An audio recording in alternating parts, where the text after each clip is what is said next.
আসসালামু আলাইকুম রহমতুল্লাহি অবরকাতুহু। সম্মানিত দর্শক, আমাদের স্বপ্নের রাজপুরুষ,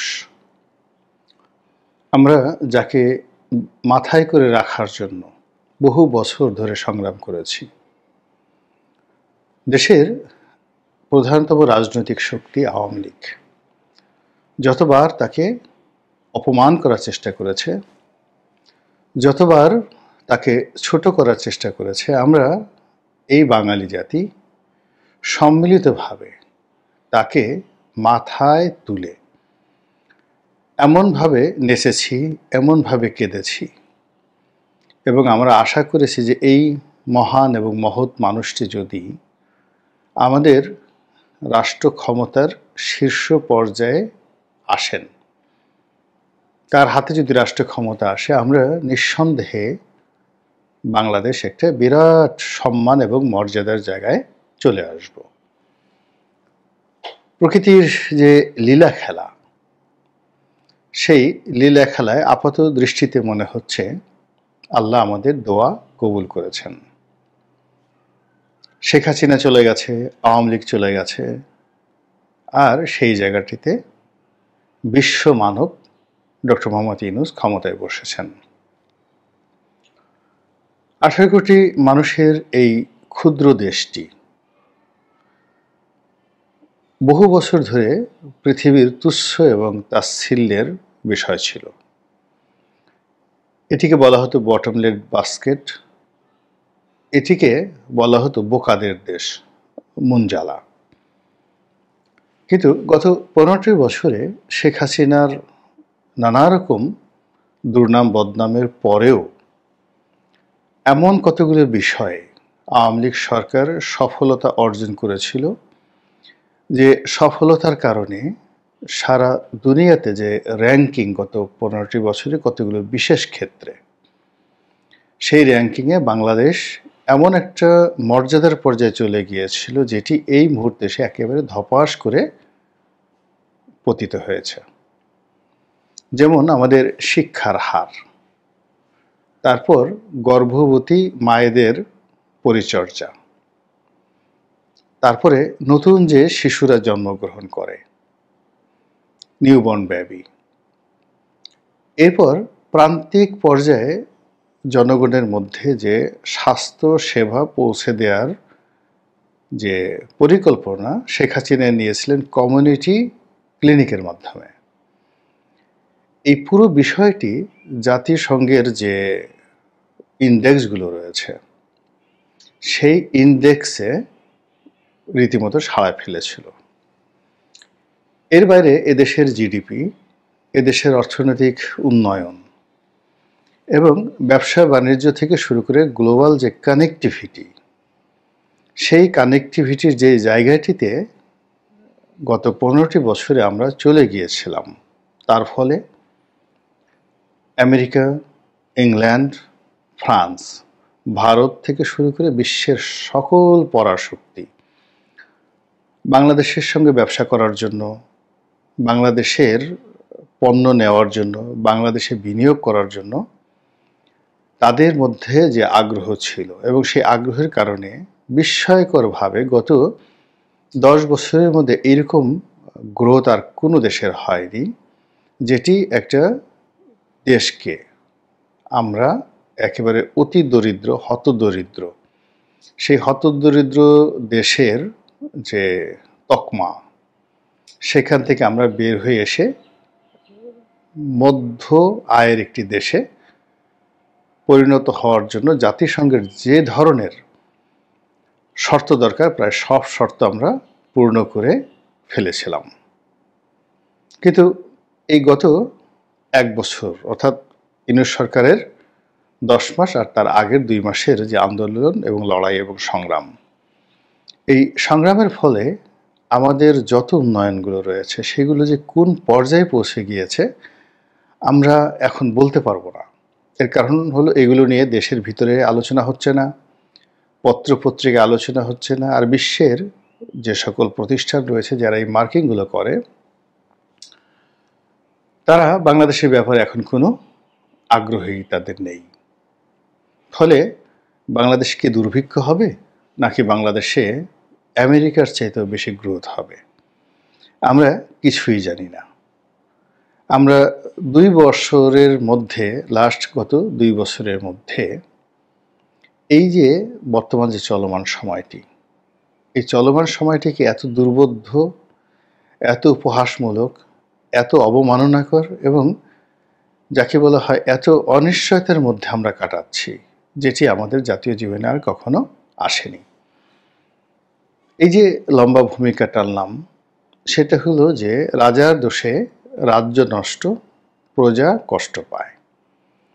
এখন যেখানে শেখ হাসিনা ছিলেন, ঠিক সেই জায়গাটিতেই বিশ্ব মানবকে আমরা বসিয়েছি, মহামানবকে আমরা বসিয়েছি, নোবেল পুরস্কার পাওয়া একজন বিশ্ববিখ্যাত ব্যক্তিকে আমরা বসিয়েছি, যিনি তার জীবনের অভিজ্ঞতা দিয়ে এমন একটা পর্যায়ে পৌঁছে গেছেন, শুধু স্বর্ণ স্বর্ণ স্বর্ণ, হীরক হীরক, diamond diamond diamond, platinum platinum platinum, তার সারা দেহে স্বর্ণ, প্লাটিনাম এবং ডায়মন্ড ছাড়া আর কিছুই নেই।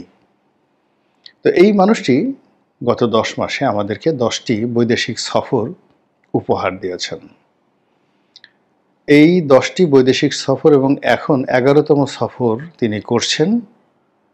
ইংল্যান্ডে তিনি আছেন এবং সেখানে তিনি ইংল্যান্ডের যে রাজা, সে রাজা তাকে সম্মান করবেন, সম্মান জানাবেন, আর সেই সম্মানে তিনি ভূষিত হয়ে বাংলাদেশে আসবেন। আর আমরা লক্ষ লক্ষ মানুষ তাকে দেখার জন্য ছুটে যাব ঢাকা বিমানবন্দরে, যেভাবে তিনি নোবেল পুরস্কার পাওয়ার পর আমরা ছুটে গিয়েছিলাম। তো রাজা তাকে কি পুরস্কার দিচ্ছেন তার আগে বলে নেই, ইংল্যান্ডের যিনি বর্তমান রাজা আছেন, তিনি ইংল্যান্ডের গত 100 বছরের মধ্যে সবচেয়ে অজনপ্রিয় এবং সবচেয়ে অযোগ্য একজন রাজা। এবং তার স্ত্রী বিশ্ব নন্দিতা ডায়না, প্রিন্সেস ডায়না, তার সঙ্গে তার দাম্পত্য কলহ, ডায়নার মর্মান্তিক মৃত্যু এবং ক্যামেলিয়া পার্কারের সাথে তার সম্পর্ক এবং বিবাহ, এই বিষয় নিয়ে ব্রিটিশ জাতি এতটা বিক্ষুব্ধ ছিল যে বেশিরভাগ জনমত বলেছিল যে এই লোককে রাজসিংহাসনে বসানোটা ঠিক হবে না, তার চেয়ে বরং তার যে ছেলে, তাকে প্রিন্স উইলিয়ামকে ক্ষমতায় বসানো হোক, এটা অনেক ভালো। কিন্তু রাজনীতির জটিল নিয়মে হয়তো সেটা সম্ভব হয়নি। কিন্তু ব্রিটিশ জনমত এতটা বিক্ষুব্ধ হয়ে পড়েছিল এই চার্লসের ব্যাপারে যে তিনি যেন ক্ষমতায় বসতে না পারেন, এবং সেই কারণে তারা একেবারে রাজতন্ত্রটাই উচ্ছেদ করার জন্য একটা বিশাল আন্দোলন গড়ে তুলেছিল। এবং ওই সময়টাতে ব্রেক্সিট এবং এই রাজতন্ত্র উচ্ছেদ, এই আন্দোলনটা একেবারে এতটা তুঙ্গে পৌঁছে গিয়েছিল যে পরপর বেশ কয়েকজন ব্রিটিশ প্রধানমন্ত্রীকে ক্ষমতা হারাতে হয়। তো এই মিস্টার চার্লস তিনি একটা এনজিও করেন। ইউরোপেও সব রাজনৈতিক দলেরই স্বেচ্ছাসেবকমূলক প্রতিষ্ঠান থাকে, এনজিও থাকেন। তো তারও এরকম একটা এনজিও আছে এবং সেই এনজিওর পক্ষ থেকে পুরস্কার দেওয়া হচ্ছে বিভিন্ন জায়গার, এবং সেই পুরস্কারের মধ্যে এখন যাদেরকে এই বছর দেওয়া হচ্ছে একমাত্র এশিয়া ইউরোপে এই ডক্টর মোহাম্মদ ইউনূসের নামটাই মানুষজন চেনে বা জানে। এর বাইরে অন্য যারা আছে সবই অখ্যাত। এবং ব্রিটিশ এই ধরনের একটা পুরস্কার বা রাজার একটা এনজিওর একটা পুরস্কার, যেমন ধরুন আমাদের শেখ হাসিনা, আমাদের বেগম খালেদা জিয়া কিংবা আমাদের এরশাদ, তাদের একটা অনেক সময় পারিবারিক এনজিও থাকে।